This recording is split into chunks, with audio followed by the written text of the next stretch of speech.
Welcome to the Troubled Artists Podcast, Episode 31, Paige Bourne. Welcome back to the Troubled Artists Podcast. Today I am here with Paige Bourne.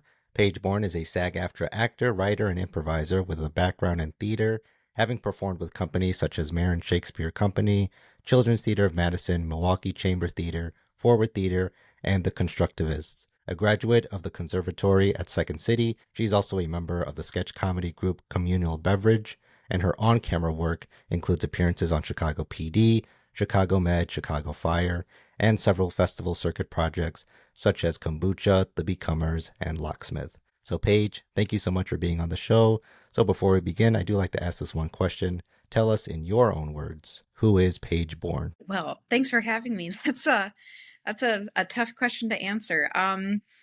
I am a theater kid who found a footing in the on-camera world. I love goofing off in improv and stuff, but I find most often I've been cast in more dramatic roles. So I really like playing that really wide spectrum of like very dramatic horror films to like silly sketch comedy I do around town in Chicago. So that's me in a nutshell, I guess.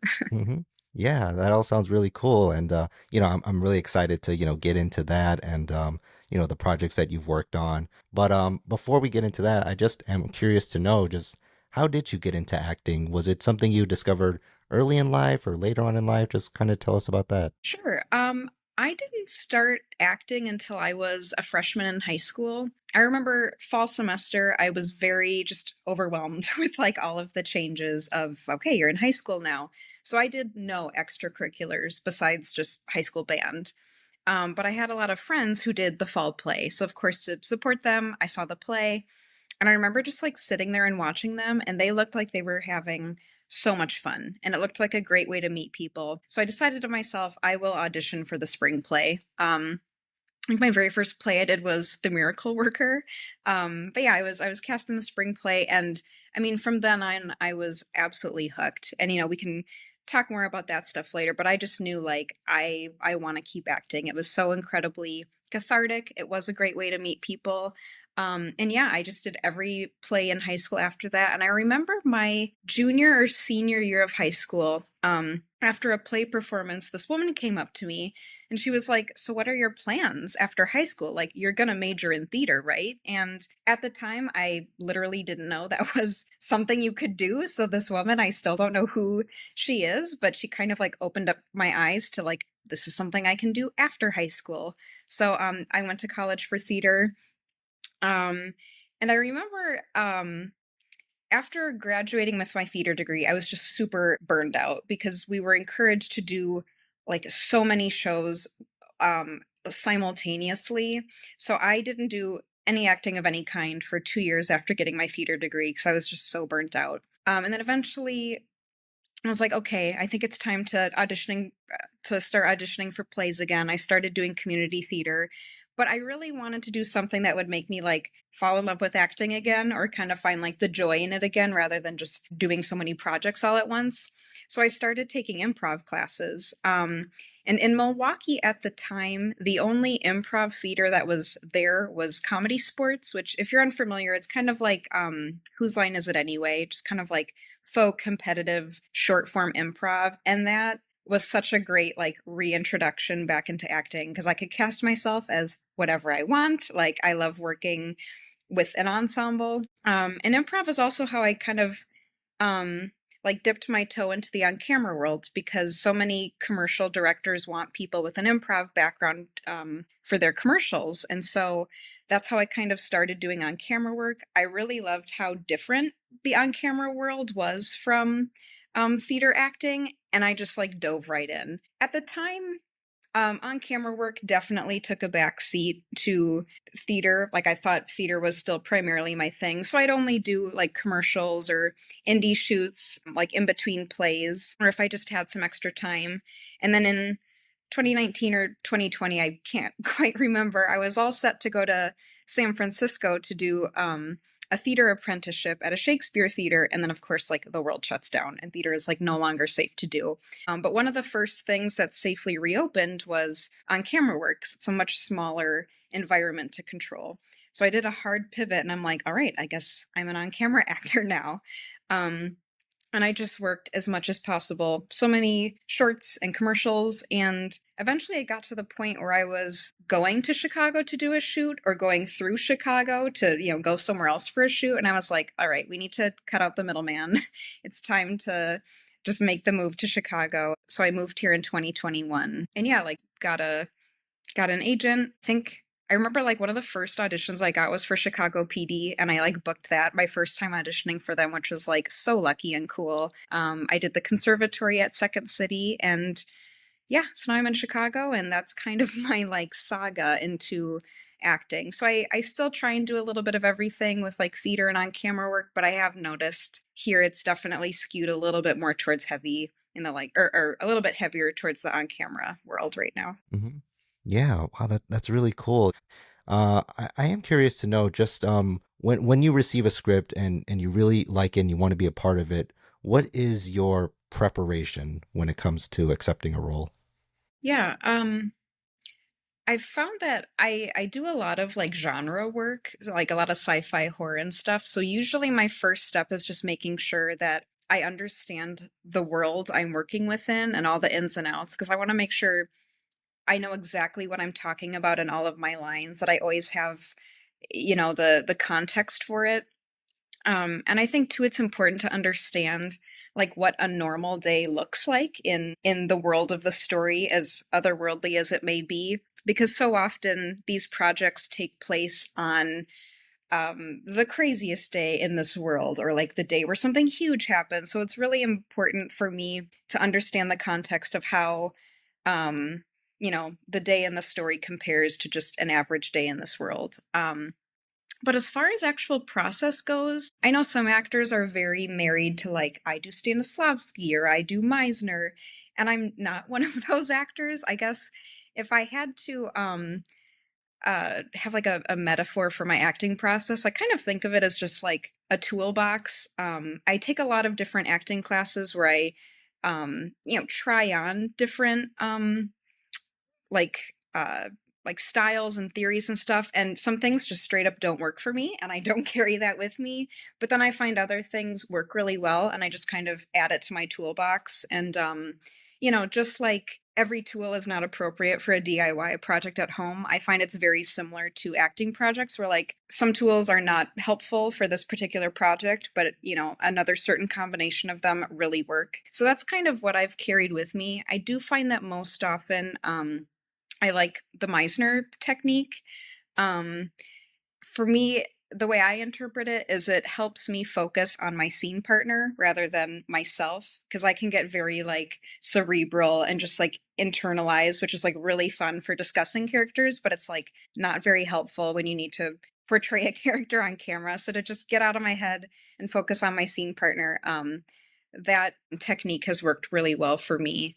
Um, and I think just drawing on my improv background really helps me stay present too. And that's not just for comedies, it's just a good way to stay grounded for any particular project. So, yeah, that's kind of how I usually approach it. I know when I'm looking at a character for the first time, I think it's really helpful to find how I am most similar to them or how I relate to them. Or maybe if there's someone in my own life where I'm like, oh, this person is just like my friend, but maybe this particular quality is cranked up to 11. I just always try and like contextualize the character with something I'm familiar with, and then I kind of build from there. Mhm. Yeah, no, that's good. Everybody has their own process of doing, acting and how to go into it. There were several films that I saw you did with Acrostar.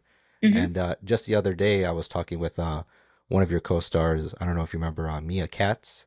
I Oh yeah, talked, for sure. yeah, yeah. So I talked to her the other day, and I was asking her about, Attack of the Corn Zombies, and Yeah. there's also those other ones like It Came Back from Somewhere, They Come Back from Hmm. Somewhere. So yeah, those are all really cool. I saw those all on, I think they were on Tubi, so I saw Yeah. those really great films. I just kind of now I want to get your opinion on it, and just how was it like working on let's say Attack of the Corn Zombies. We'll start Hmm. with that one. Like how did that project come to you, and what was it like working on that set? Sure. Yeah, I mean, for all the Acrostar stuff goes, we started back in 2021 with In the Dark was our very first AcroStar production. And I know Steve Herman, was just starting the process of adapting a lot of his novels and short stories into film versions, and we had no idea that AcroStar would have like quite the output that it has now, because I thought like, okay, great, he'd do this first one and then maybe in a couple of years I'll get a call from Steve again, but like AcroStar just cranks out the movies, which is so cool, and I love all the people with AcroStar. I remember for Attack of the Corn Zombies, I think we came up with that concept, or I should say Beth Metcalf came up with the concept while we were filming It Came From Somewhere. We filmed a lot of those movies out in Peoria in just these like vast cornfields in the middle of nowhere. And I mean, like, I think she just looked at it and like as a joke was like, wouldn't it be funny if we just did a whole movie based on, I don't know, like zombies that came from the cornfields? And if like, we never say no to each other in AcroStar Productions, because we're always like, great, you have like a weird, crazy out there idea. Like, let's give it a try. And it turned into Attack of the Corn Zombies. And I think that was like the first couple of films we did where we really played with like genre and like stylized films. Because I know They Came From Somewhere was kind of like set in the 50s and was like an homage to like old creature features. And then we kind of went into the next decade and did this sort of like 60s slasher like type of film. Yeah, that was really fun to do. I mean, it was much more dramatic than It Came From Somewhere, but I just love the fact that the people at AcroStar are so game for someone just making an offhanded comment or even a joke, and then we create an entire film off of it. And I believe they recently came out with a sequel for it too that like jumps ahead in the timeline. So yeah, that was Attack of the Corn Zombies.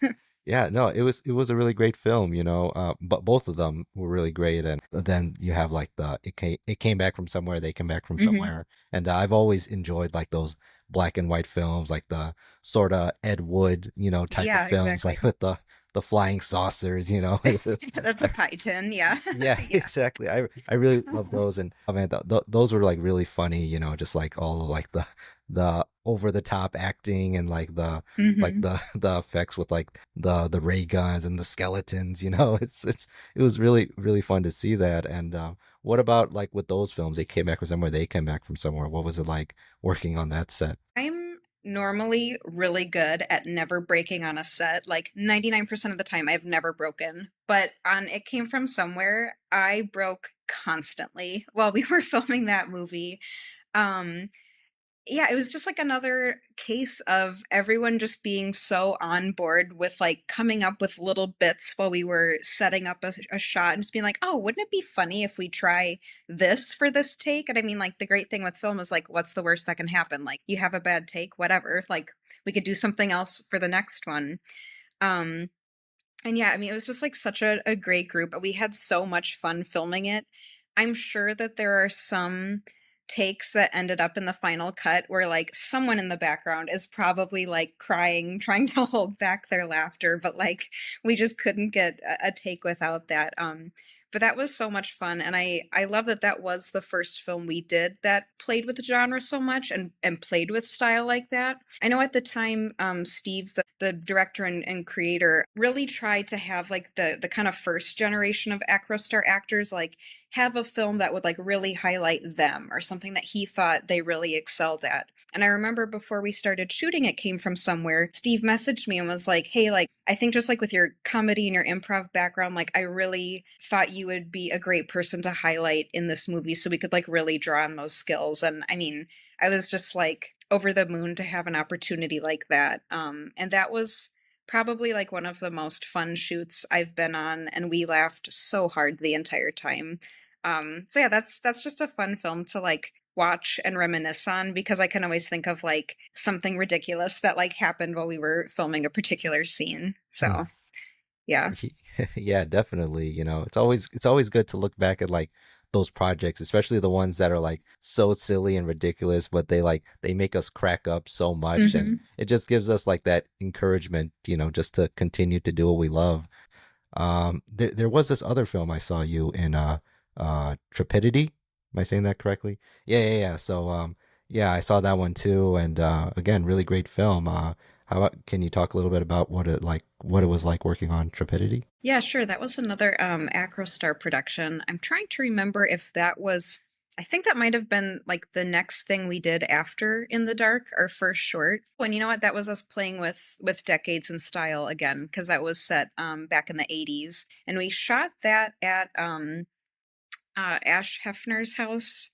I don't remember where it is, somewhere out in the middle of nowhere in Illinois, but she has this like awesome property that has this like super creepy barn in the backyard. And so we filmed it all in this creepy barn. And I remember at the time it was freezing when we were filming. So we did primarily overnight shoots because we just wanted to always make sure it was dark outside. And yeah, so we had this these freezing overnight shoots in this barn in the middle of nowhere in Illinois. But that is, I think it was Trepidity was where we really recognized that like, oh, like Acrostar isn't just kind of like one-off projects here and there. Like they really have a mission to just like pump out so much content, and like the fact that they can do that with the budget they have and like just with the resources they have is honestly amazing how they can pull off everything that they do.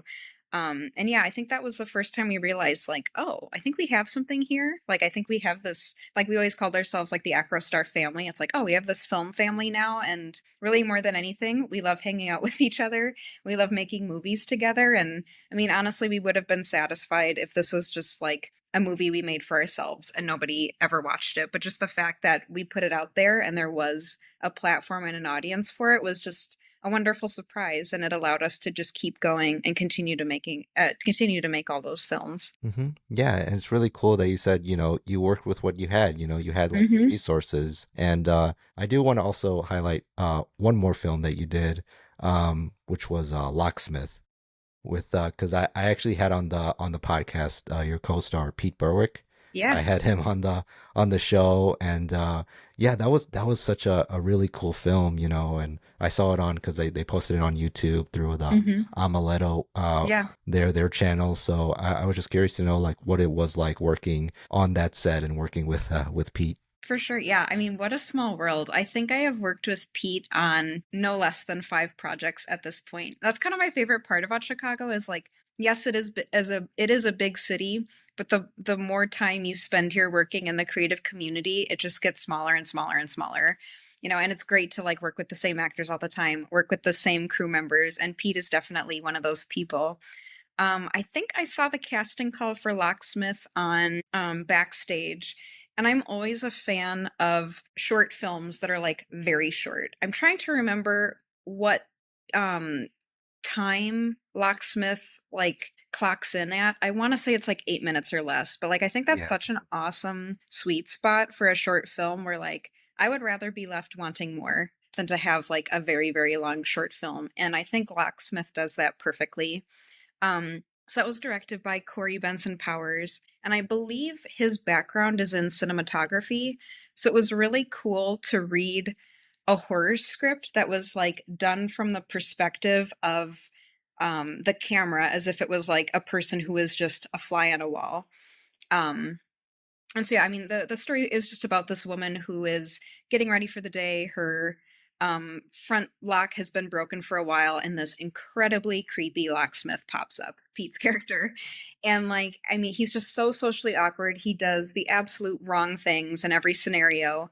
And I don't want to like give away the spoilers at the end, but eventually you realize like there is an additional person in this house who like we're assuming came in while the lock was broken, and I won't give anything more away from there, but that was great. I mean, we filmed that I think in just a couple days, like maybe 2 weekends or something, and Corey was fantastic to work with. I like keep popping or like running into him at different festivals and stuff, and it's so cool to keep running into Corey. And I think he has another short out called Bronze that's like very similar in tone of like this woman who just feels like she's being watched but can't quite put her finger on what's going on in the situation. And that was just a really great one to do, to sort of, because of how it was shot, we always wanted to understand what the audience's perspective was, kind of as this fly on the wall. So we wanted to make sure we were just always ramping up the tension and always ramping up the stress so that the viewer was just kind of constantly thinking like, this is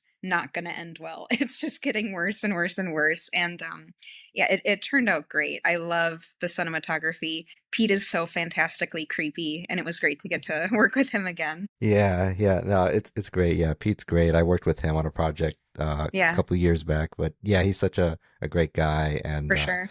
I was curious to know, just like, what is it that you look for in terms of a director? Like, what's something that that you appreciate when it comes to a director? Yeah, I found a lot that I keep working with like writer director hybrids. And I find that in those scenarios, I love when a director like really has a perspective, really has something to say, and like a world that they have created for the purpose of the project. So yeah, I really like looking at scripts that have just a really unique original concept. So like Locksmith is a great example of that.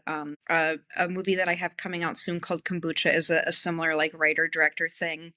And that's probably why I keep gravitating towards genre projects, because those usually have such like strong, unique concepts that you wouldn't really find anywhere else. That's why I kind of keep being drawn to projects like that. And then beyond that, I just love working with directors who are so collaborative, and are open to just trying new things.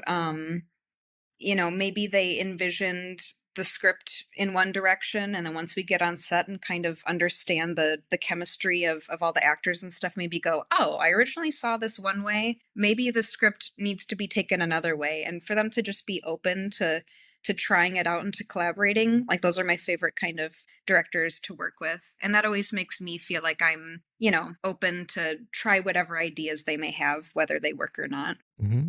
Yeah, yeah, it's really cool to always have, like you said, a collaborative director, someone that's willing to Hmm. take ideas and, work with, like ideas that actors could have or just that the other crew could have. Hmm. It's always great because film is always such a collaborative process. For sure.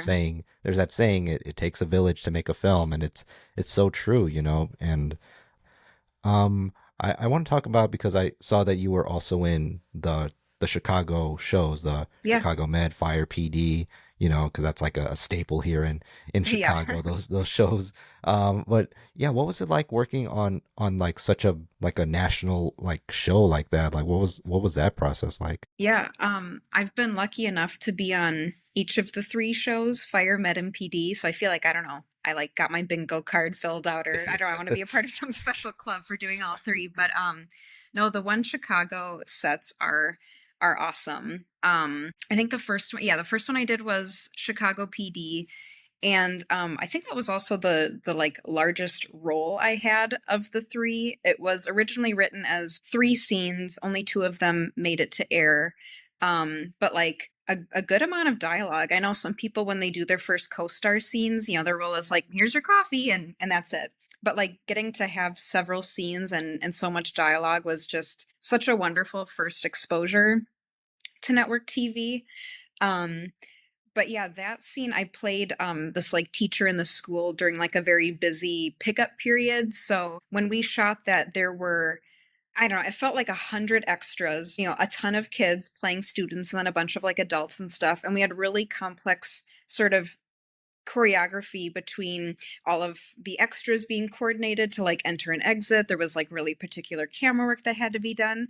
And that was my first time ever being on a big network set. So I know inside I was just like dying and so overwhelmed. And I mean, having a wonderful experience, but at the end of the day, like I also had a job to do. I couldn't let, like this very overwhelming set experience take away from that. And the director of that episode is Lisa Demain, and she was just the most fantastic director I could have had for my first network experience. I mean, she was so kind. She gave me like really great notes in between takes.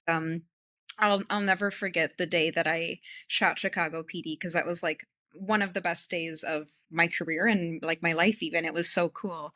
But yeah, I mean, the people who work on the One Chicago shows are truly just like the best of the best in the city. Like their crew does so much in such a short amount of time, and it feels like such a well-oiled machine. Like TV moves really fast. Like usually by the time you get your email that you've booked, you'll probably get a text from one of the costume folks like minutes later, already scheduling your fitting. And they are just such a well-oiled machine and get so much done. And it's cool. I keep working with a lot of crew members from the One Chicago shows on different projects.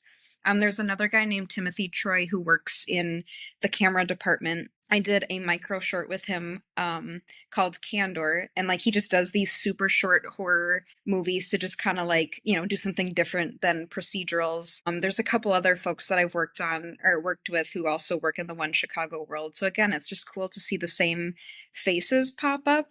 And One Chicago is such a big machine, but it's great to see all of the local artists that like, you know, that's like their day job. Then they have their other passion projects that I get to work with them on in other contexts. What projects do you currently have in the works right now? Yeah, the biggest one I want to highlight is a feature film called Kombucha. It comes out December 2nd on like streaming and Blu-ray and stuff. And that's it's a Chicago-made like horror comedy feature. A lot of the cast are like Second City actors, and the crew are Chicago folks who have like worked on The Bear and, you know, other series and stuff around here. But the short tagline for it is like, imagine if David Cronenberg directed Office Space. So it's this really fun like corporate satire body horror comedy of like what happens when an artist sells out to the corporate world, and like how much of yourself are you willing to give away to the corporate world, like when you're trying to balance your very intangible artistic dreams with like very tangible bills to pay. So we shot Kombucha last summer. It's like an hour and a half long feature that we shot in 15 days. I mean, it's a low budget indie feature, but it doesn't look like it at all. Like it absolutely punches above its weight. And I've been able to go to film festivals to support it. It premiered in LA at Dances with Films at the end of June. So that was really cool to go there for that. And then back in October, I actually went to the UK. Because I mean, it's played at film festivals like all over the world, which is so cool. But I got to go to this film festival in Manchester called Grimfest to help support Kombucha. So that's been one of the coolest projects that I've worked on so far. It really felt like a level up. And Magdalena Conway from my old ACRA days is also in that movie too. So that was another cool full circle moment. So yeah, keep an eye out for Kombucha coming out in December. And that was such a great project to be a part of. And it's a really wonderful testament to just like the talent that we have in Chicago. People here are so creative and just endlessly resourceful. I mean, because like, as you know, being on set is so much just problem solving in the moment, and everyone on both the cast and crew were both so game to just, all right, like, what do we need to do to make this movie happen? And I think it turned out really, really well. What have been also like some of the other highlights that have been in your acting career so far? Yeah, I mean, the One Chicago shows were great. Doing Kombucha was really cool. Another highlight was doing the Conservatory program at Second City.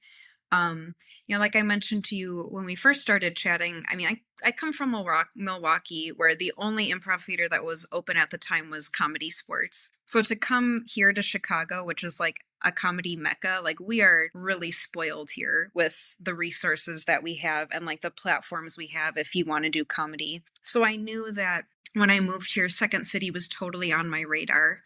So yeah, I think that was back in 2022. You audition to be a part of the Conservatory program. You do like 3 classes, and then you audition again to do the final 3 classes. So overall, that process takes about a year to go through the entire program.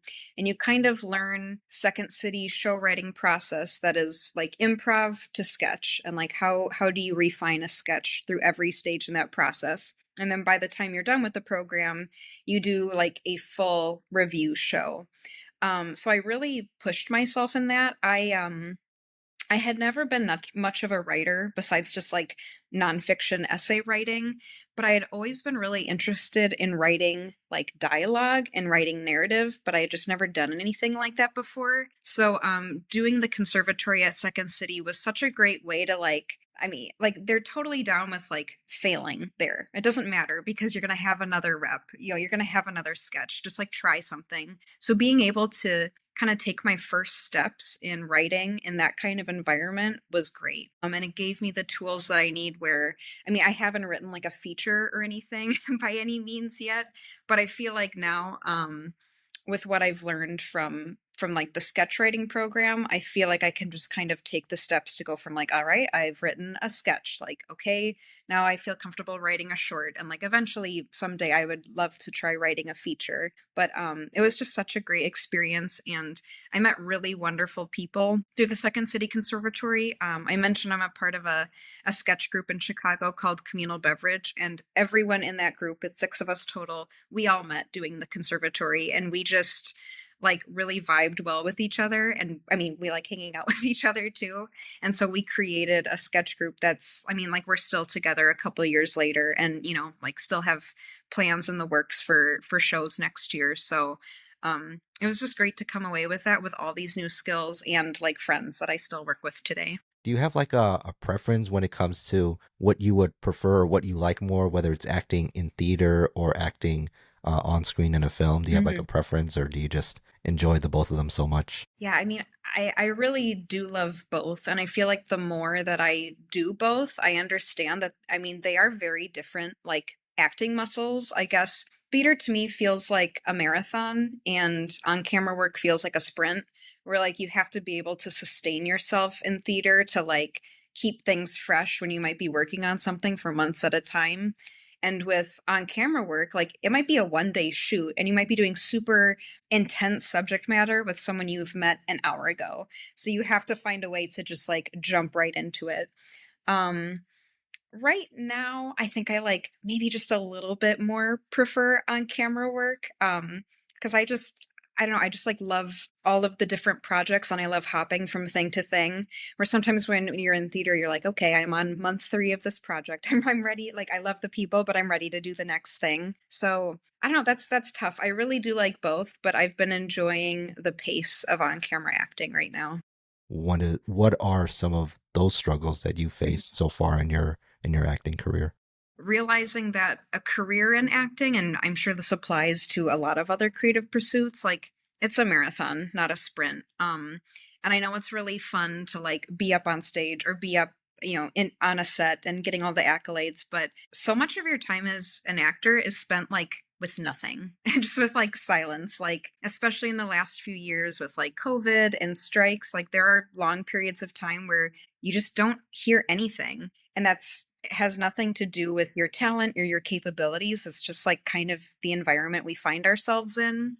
Um, and two, like, especially with self tapes now, where you're just like alone in your room recording, and you might do a self tape that you're incredibly proud of. You think you nailed it, and you send it off, and you just don't hear anything back. So that's kind of what I've been like mulling over now is just kind of like doing what you need to sustain yourself in the long run. I mean, I love like after watching a movie or a show, I love like looking at all the actors on IMDb and like seeing what their career has been. Where like for so many people, it was just like who was able to hang around the longest. Like I'm watching Nurse Jackie right now, which I believe was filmed in New York, and there's like all these New York actors that like blew up a decade later. Like Pedro Pascal popped up on a recent episode. He's like a teeny role. He's like the father of a patient. He's like maybe in 2 scenes tops. And then like it's just fun knowing now, like over 10 years later, like he's Pedro Pascal and like what humble beginnings. So it's just sort of a great reminder that like you have to find ways to like cultivate your creativity, find ways to stay creative even when you're in those long stretches of time between projects or between auditions. So I mean, the way I've been working on it now is just making sure that I have like a really full, varied life. Like acting is not the only thing I do. It is not like the only thing I am. And I find that being able to have so many other experiences, I mean, I think it's given me so much more to pull from in my acting, but it just makes me like a more well-rounded person so that I know that like if we're in a dry spell, if another strike happens again, like I'm not lost. I don't have absolutely nothing to do because like the acting world has shut down. There are like other creative outlets that I can have. I'm just really working on, like trying to find ways to like cultivate my own joy and things that interest me that aren't just dependent on, is someone else sending me an audition, is someone else casting me in something, and maybe someday that'll turn into me creating my own work. That's definitely something I'm interested in. But yeah, it's just finding ways to sustain yourself for like the years and years and years that an acting career can take. Yeah, definitely.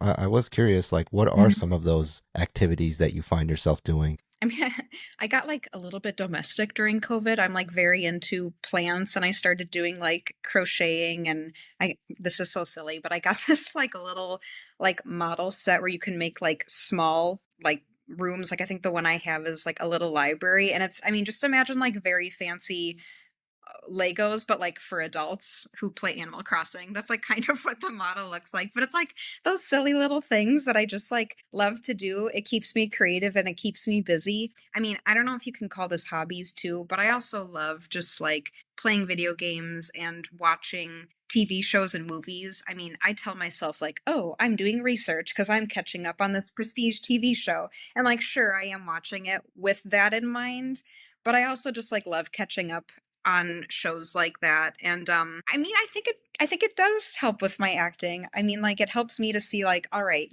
a show like I told you I'm watching Nurse Jackie right now. Like Edie Falco is fantastic. And I feel like I'm kind of learning bits and pieces of acting technique from seeing how she handles a part like that. So man, if I could get acting technique by osmosis through watching shows, like I'm gonna be great in 10 years from all the TV I watch. Before we wrap up, is there any last minute advice that you want to give to any artist or actress that's listening in right now? Yeah, as I kind of think about our conversation, the common theme that I keep seeing popping up is just that of community and finding your community, whether that's in a city like Chicago or wherever you happen to be.